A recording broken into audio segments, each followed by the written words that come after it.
Welcome to Time to Teach with Tammy, the podcast that gives tips, advice, and suggestions to teachers by a real teacher.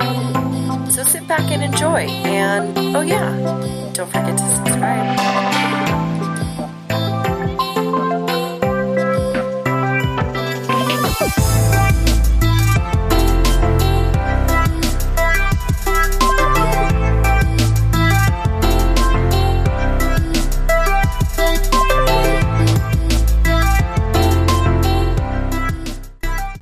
Welcome to episode 8 entitled Other Digital Matters That Matter. This episode is within the Fast Forward series where we're focusing on everything you should be doing during the summer to help you prepare for the fall.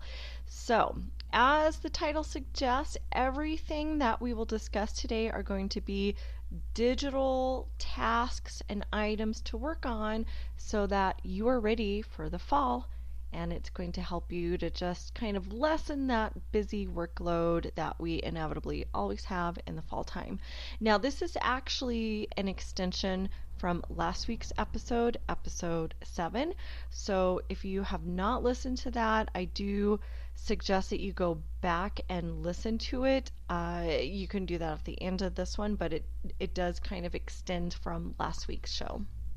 So, other digital matters that matter. There's a whole lot of things that we teachers should be working on in the summer digitally, and that's because so much of our work is done digitally. So, the first thing I'd like to discuss is lesson planning for that very first week of school. Now, I understand that some of the listeners are probably going to be veteran teachers, and other listeners are going to be newer teachers.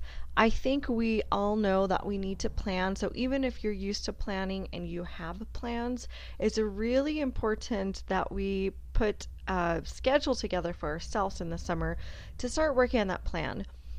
I think as veteran teachers, we tend to push some of those things that are, that we've been doing forever, like planning, to the end. So even though you may be a veteran teacher, this is still important to do. And as I've been saying, if you can do this in the summer before you're getting ready to launch your new school year, this is going to help lighten the load. So as a veteran teacher, you probably already have your plans. If you're like me, you're reworking those plans every year though. It's a tendency of ours, I think, as veteran teachers to often wait until, we're back in that first week or two of school, which for us is, meetings and working in a room. So you could actually be working on this now. If you're a veteran teacher, just make the tweaks that you need to make. Every year I can find different activities that I want to try. I can take away activities that I didn't think were too helpful, but just go and make those tweaks, and then when your school year begins, when you're still doing those beginning of the year meetings and room setting up, you'll be done with this. It will be one less thing to think about. Obviously, if you're a newer teacher, this is something that is probably going to be a little more time consuming. So I'll spend a brief moment discussing some of those things that might go into your beginning of the year plans, but I don't want to spend a whole lot of time in today's show just because that's not really the focus of the show. But if you are a newer teacher, I would just suggest that you keep in mind that community building is so important in the first weeks. I would even argue the first months of school. So as you're getting your plans together, you want to just keep that in mind. What are some activities that you can do to break the ice, to get to know everyone, to get the kids to feel comfortable? Because what happens if you dive right into the academics before taking time to build the relationships, your community is not going to be very strong. And as a result, that's when we see more behavior problems. That's when we pretty much see things falling apart. Now, granted, even with a strong classroom community, it doesn't mean that you have eliminated every potential behavior issue. No, there will always be little behavior things that occur. But if it's a strong classroom community, those things are going to be easier to deal with when they come up, because your students will trust each other, your students will trust you, so it's easier to get behavior matters dealt with in the beginning through that community building, so that later on in the school year there aren't major behavioral issues. Now, one of the things as you're building community, I also suggest that you're really setting time within those first few weeks to just also observe different work behaviors and really getting to know your students. Have genuine conversations with them and find out some of their interests, just really spending time to get to know them as individuals. This is the best time to do it, because as soon as the academics get started, as you all know, it is, it's a marathon to the end of the school year in terms of academics. There's almost no slow time. And by almost, I think that means there is no slow time in education. I mean, it's just the nature of the beast. So definitely want to spend that time easing into academics, getting to know your students, and really, really building community. The next digital task that is fantastic to work on during the summer is just getting your emergency substitute plans done. Again, if you have some, you can probably just tweak it as needed, or maybe it's still current and valid as is. But in either case, you want to make sure that is the case. Or if you don't have emergency substitute plans, work on those immediately.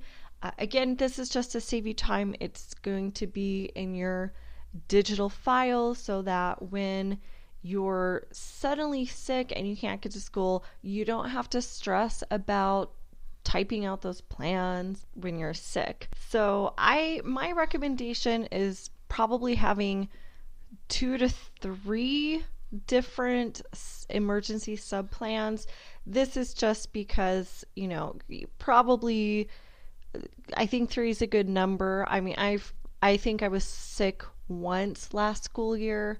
So, if you're sick 3 times, I think that's probably fair that you maybe will be sick 3 times in a school year where you simply can't come into school. But this is, again, it's just going to be 3 different plans.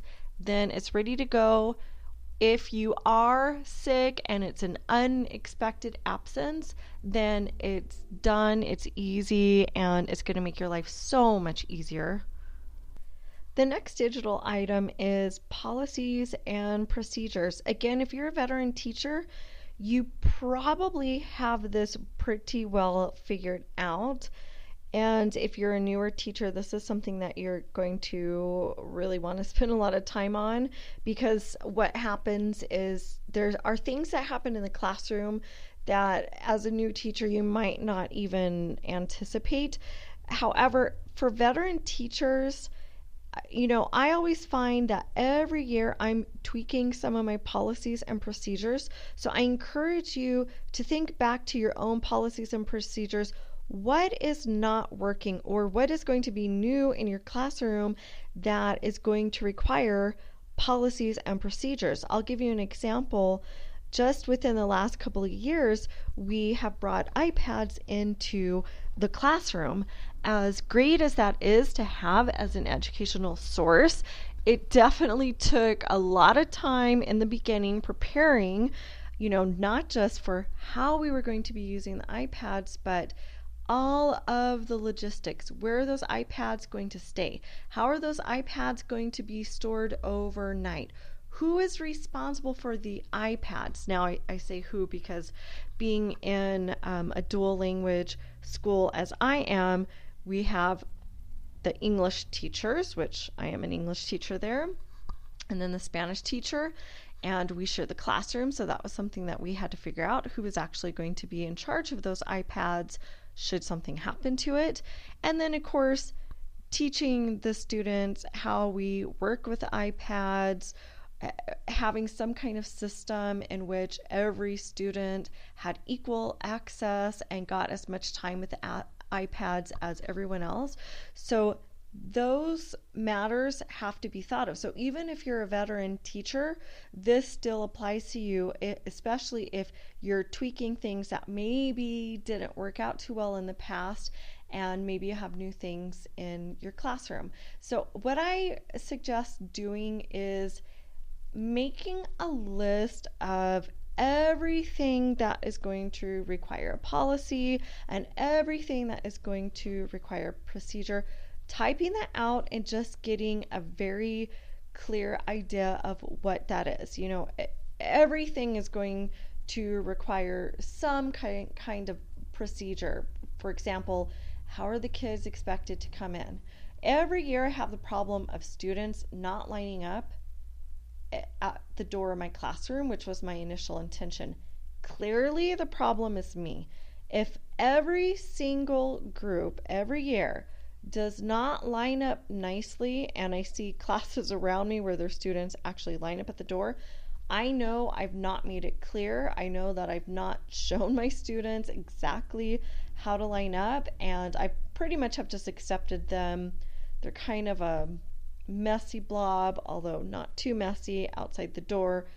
I open up the door, they come in one at a time, so it has still worked, which is why I think I haven't been too insistent on a perfect line. Plus my style also is, you know, I kind of refrain from those perfect lines and the perfect seating situation in terms of everyone in rows or everyone in columns. That's just not even my style, which is why I've let that one go.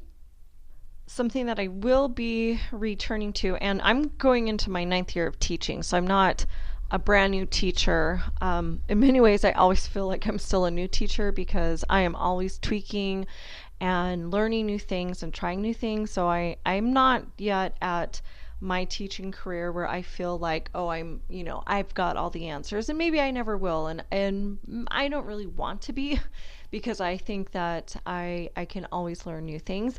But even going into my 9th year, something that I want to revisit is pencils. I mean, is that not our struggle, teachers? Pencils? And for my 6-year-old students, I've had years where I give them access to their own personal pencil sharpeners, and other years, like last year, where I don't. And it kind of also depends on the group. So, I've had years where I find pencil shavings in their pencil case, which is why I went to, no pencil sharpeners, because it was just very messy. However, I think that was just me not being very clear on how do we use a pencil sharpener, where do our pencil shavings go. So I'm just kind of reflecting on my own teaching. I know that I can do a better job at teaching the actual procedure of how to use a pencil sharpener, because what happens when I don't let them, so there's a negative on both sides. When I let them, I've got pencil shavings all over. When I don't, I'm the one in charge of sharpening pencils, and I really dislike tasks like that. I really do. And the reason why is because I feel like it takes me away from my planning, preparing to be a better teacher, preparing materials, preparing the things that I feel are so important. So this last year, what they did is, when their pencil broke or it wasn't sharpened enough, they would just switch it from a little container. They would put it in the need to be sharpened container and take out a pencil sharpened. But of course, who's sharpening those pencils in the sharpened pencils? It's myself and my TA. And for me, that's very tedious. I really don't want to take my time to do it. I really don't want my TA to take her time. I'd like to have her time dedicated to student learning.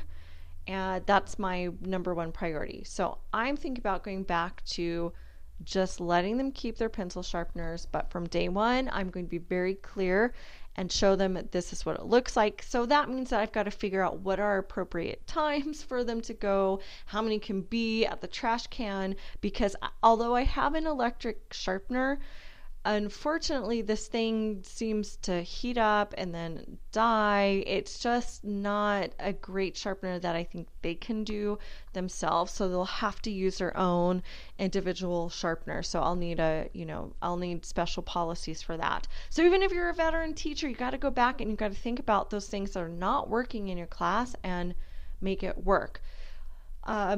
Everything needs a procedure. Bathroom, going to the nurse, going to the office, all of those things matter. So typing it out, having a clear idea of what that's going to look like. If this is a procedure that you've had for many years and you're just tweaking it, you may not need to write it down. But if it's a new one that you're adding or you're revising, I do suggest typing it down or writing it down.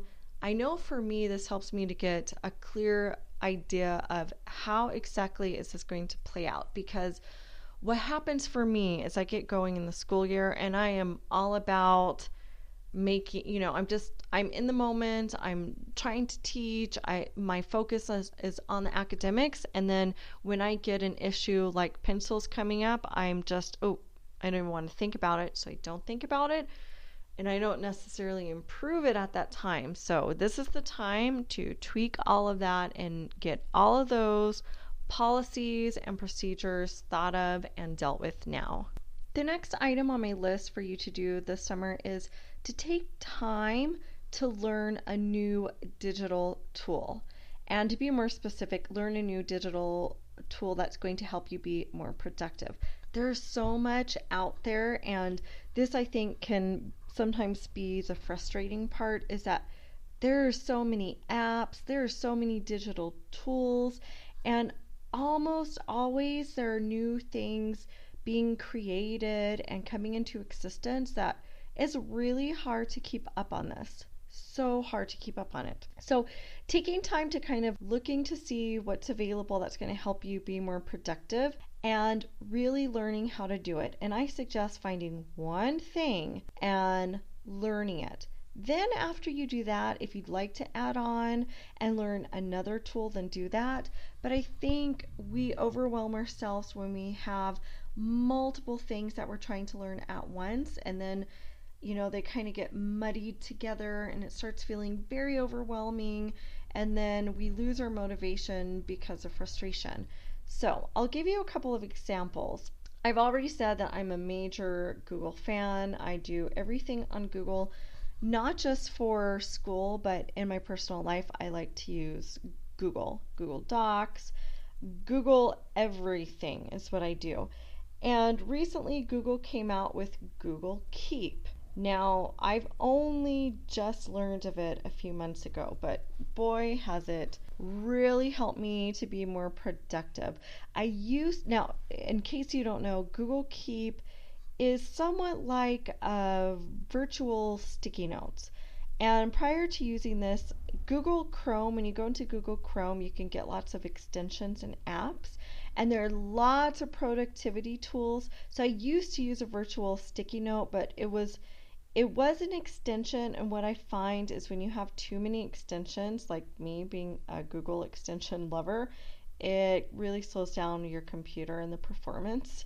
So this is great because it is an extension, but I've actually cleaned out the extensions that I no longer use, and I basically have taken time to learn how to use Google Keep, and it's really, really neat because it is, like I said, a virtual sticky note.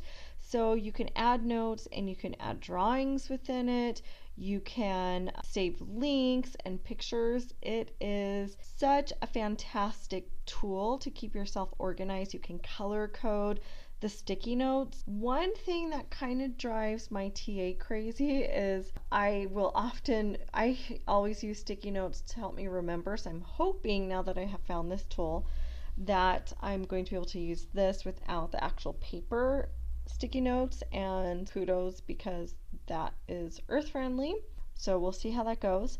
But you can color code it, so it's a great way to keep it organized. I'm always putting putting little real sticky notes on my computer to remind me of things that I need to make sure I get done. So I'm really looking forward to this tool to help me do that. Like I said, I started to use it a couple months ago, so I did get to use it near the end of the school year, but I was still just kind of learning about it, so I wasn't using it a whole lot. But it is fantastic, and in fact, now that I'm using Google Keep, I'm also using it to plan out my podcast show every week. So I have, in Padlet is where I have several different tools that I use, but Padlet is where I initially sketched out my entire year of podcast shows. And then I went into Google Calendar and I put my series in, so you know how every month is a brand new series. So I've planned it out, and I created a Google Calendar just for my podcast, and I planned out just the series. I didn't do the detailed plans.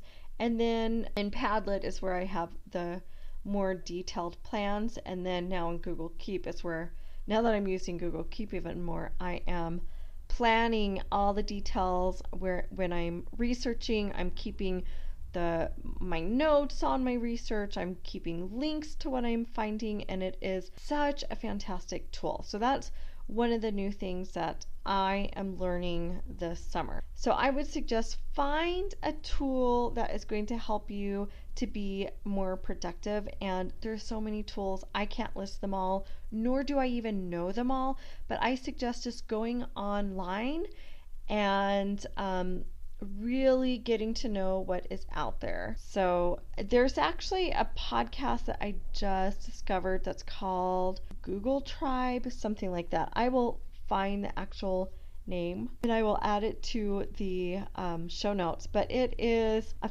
fantastic podcast that lets you know of all digital tools, not just for productivity, but things for students, just tools in general to help you as a teacher. So many things out there. So there's many ways to discover different digital tools. So I suggest doing that. Learn a new digital tool this summer, a digital tool that's going to help you be productive, and then you'll be ready and set to put it to use by the time the new school year begins. Another tool that I'm already very familiar with, but in case you're not, I really encourage you to learn Google Calendar. And I mean more than just the regular, how to input events and whatnot on your calendar, inviting people to the events, but the actual tasks that are within Google Calendar. It's a fantastic tool, and I actually do a lot with the tasks. So what I do is I have in my task Monday, Tuesday, Wednesday, Thursday, Friday, and what I do is I then underneath those days I'll write anything that needs to be done or type anything that needs to be done on those days. So print out whatever I need to print out or whatever it is that I want to make sure gets done, I put that in my task. Then I also have gone in there and I include August through June because that's pretty much our school year. And that space, what I do is I use it to include anything that needs, like a reoccurring task that would fall under that month. Or sometimes if it's not a reoccurring task, but it's just something that comes up and I need to make sure I have it done by that month, I put that. Some of the things that always reoccurs, we have our Independence Day in Mexico. I'm not Mexican, but I've been here so long, so I guess I'm including myself in this, but our Independence Day is September 16th. It is not the 5th of May, contrary to popular belief, but September 16th. So I always put in September, get the classroom ready for Independence Day. And the reason why I do that, obviously, I know that holiday is coming up, but I'm so busy with the beginning of the school year that I really need to be visually seeing it and think, oh yeah, I don't want the holiday to come up and not have planned for it. So I include that. Other reoccurring things, Mother's Day, I put a little alert in April to contact the music teacher to start helping planning. Actually, I think I have it in for March to try to give us enough time, but just so I can email her, contact her, and get things set up for the performance that our students do for Mother's Day. This has been very helpful so that I do not forget the things that need to be done, especially if they are reoccurring events. I'm not necessarily saying this is something you have to do, but this is an example of a digital tool that is helping me be more productive. So again, you want to choose a tool. I gave you a couple of examples of digital tools that will help you be productive, and learn it. Learn one, figure out how you're going to use it in the school year, and then if you want to add another one on top, do so. Obviously, the more tools that you have in your toolbox, the more successful and the more productive you're going to be. But at the same time, you do not want to overwhelm yourself and have all these things you're trying to learn at once, because then that overwhelms you, and then that can many times defeat the purpose of what you're trying to do. The next part of the show is going to focus on professional development in a digital manner. So first under that item is basically taking time to learn a new social media, but a social media in terms of getting in touch with other educators, connecting with other educators, and really doing some professional development that way. The great thing about learning is you don't really have to join a class to learn, although that's one way to learn. You don't have to wait for a professional development day at your school. You can do it on your own. You can decide when and how, as well as work it around your schedule. Just to kind of look at what I've been doing, Twitter is not new. As we all know, Twitter is out there, and I have had a Twitter account forever and a day, but I haven't used it consistently. So this summer I've been really going back to Twitter and learning more about it. And that's one of the reasons why I haven't been using it, is because I've never taken the time to actually look at how Twitter can be used to learn from other teachers. And I'm seeing Twitter now as this whole new world that I didn't realize the possibilities of connecting with other educators, seeing what they're doing, getting ideas from them, and really growing from what they're doing. So I'm finding that very helpful. Another social media that I'm getting involved in this summer is LinkedIn. Again, I just never really took the time to learn how to use it and see what that's about. So I'm dabbling in that. Again, I actually am suggesting that you do one at a time. So you don't want to go full force with two, although I'm doing two. But I did start with Twitter this summer and start playing around, and have only recently, within the last couple of days, started to experiment with LinkedIn to see how I can connect with other educators. And I'm just finding it such a great way to be able to do professional development. Just by the very act of connecting with other educators and getting out of your own head, getting out of what you're used to doing in the classroom, seeing what these other educators are doing, it's such a possibility, and there's so much that you can learn from others. So you definitely want to experiment with at least one social media platform and just look at how you can professionally grow and develop that way. My next item of discussion is online courses. Probably in today's day and age, we've all taken maybe at least one online course, but there has been a movement called MOOC, MOOC, which not completely sure, but I believe it's Massive Open Online Courses is what that stands for. And basically it's making education more accessible to the world. So many of these courses are available for free if you don't want a certificate. However, if you're looking for a certificate, there's going to be a very nominal fee for it. So, you're not going to pay what you typically would pay to go to a very expensive university. There might be a fee attached to it.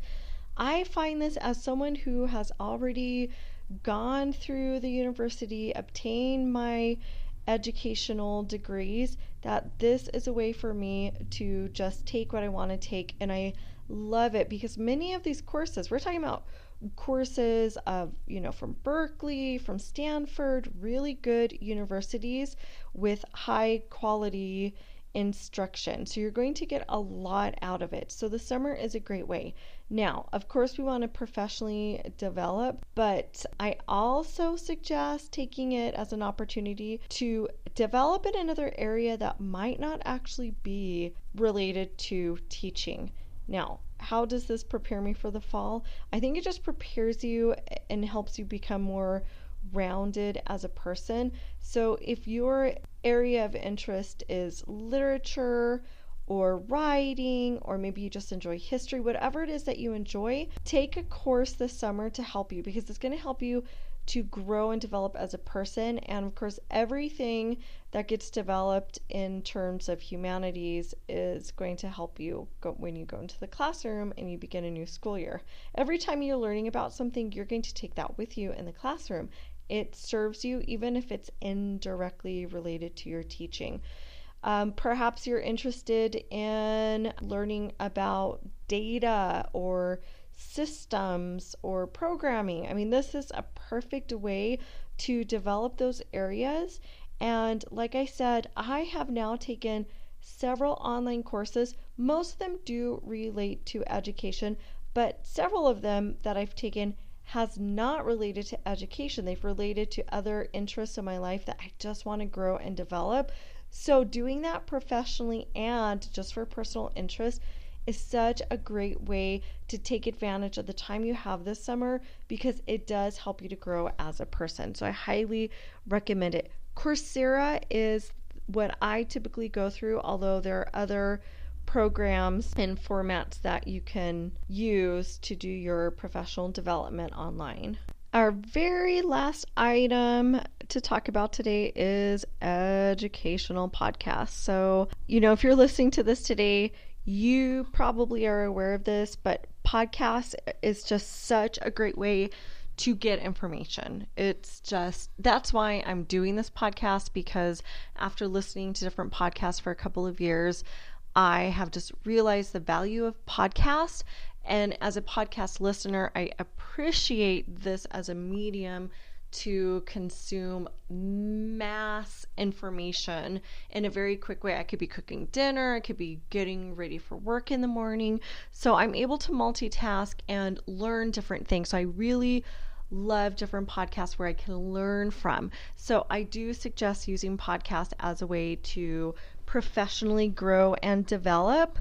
There are so many wonderful educational podcasts out there, and in the show notes I'm going to leave some links to a few podcasts that are my personal favorites, but really you just have to do a search and you can find so many.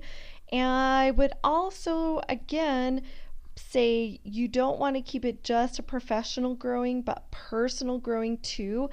Find a podcast that just speaks to your personal interest. As I've said many, many times on the show, I love learning about health because, a couple of years ago, I really looked to becoming healthier, and I have since done that. And that is so much, I think, attributed to the fact that I got a lot of information through podcasts. So I would listen about diet and health and healthy living.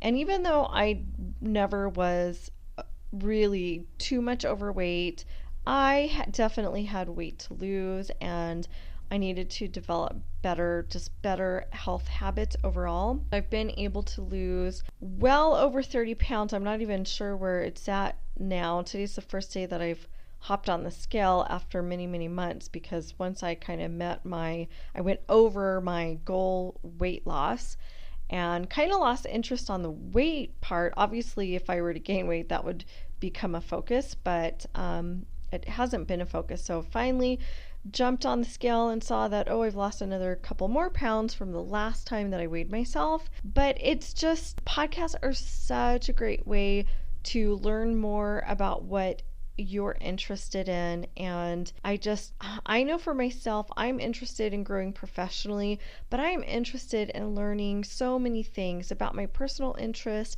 I'm interested in learning more about the world. I find it a great way to see other perspectives and views, because I don't just want to see the world through my eyes. I am so terribly concerned with seeing the world through the eyes of others and the perspective of others, other cultures, other lifestyles, other countries. It just is interesting to me. And I think partly because I'm living in another country, or maybe I'm living in another country because I already am interested in other cultures, but it's just fascinating to me. I think we can get into our own bubbles, and it's so easy to see the world in one way because that's the way we grew up. You don't know what you don't know, so podcasts are a great way. It's like reading, that you really can get a whole lot of information, but you can also be doing other things at the same time. I just love this medium as a source of growing, and it's my go-to. It is my go-to now because I still read. I love reading. I advocate that we are readers, but I also have learned that this is a great medium for information as well. So you definitely want to look into growing as a human, as a person, as an educator, and do that through podcasts. Find a couple of new podcasts, start listening to them, and you are going to grow. Again, if you're listening to this podcast, you're probably already consuming other educational podcasts. But, be sure to let your immediate community of educators at your school, tell other people who don't necessarily know about this medium as a wonderful way to grow professionally. Tell them about it. Share it with others. And share your favorite podcasts with others. That's, we want to get the word out that this is a fantastic resource.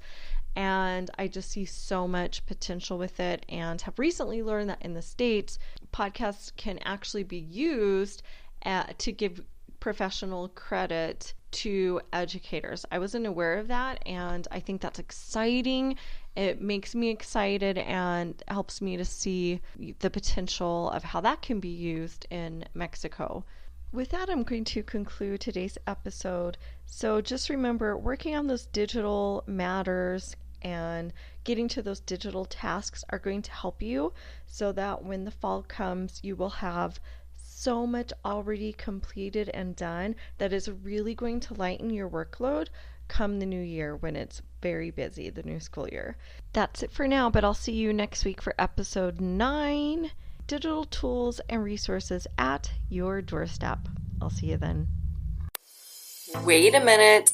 Wait 1 minute. Before you go, don't forget you can catch our show notes online at www.timetoteach.libsyn. That's libsyn.com. We're also on Facebook at Time to Teach. Don't forget to check out our Facebook group, Teachers for Effective Curriculum.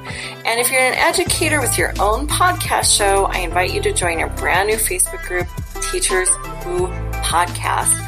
Let's grow a community where we can network, problem solve, and discuss anything and everything podcast related. I'll see you there.